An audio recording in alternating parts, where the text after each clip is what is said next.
Share ko lang yung aking recipe for the day. This is calamaris, guys. Sarap pang pulutan. Sino yung mga tanggero dyan? Oh my gosh, this is yummy, yummy. Alright, oh, see? Juicy, juicy siya, guys. Crispy.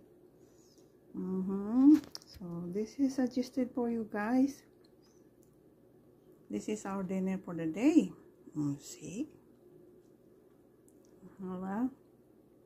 Yan na yung ingredients dito. Egg, flour, salt, pepper, black pepper. Ayan. That's it. And fried with olive oil. So now, this is mag-watering na yung mouth ko at this time. My gosh.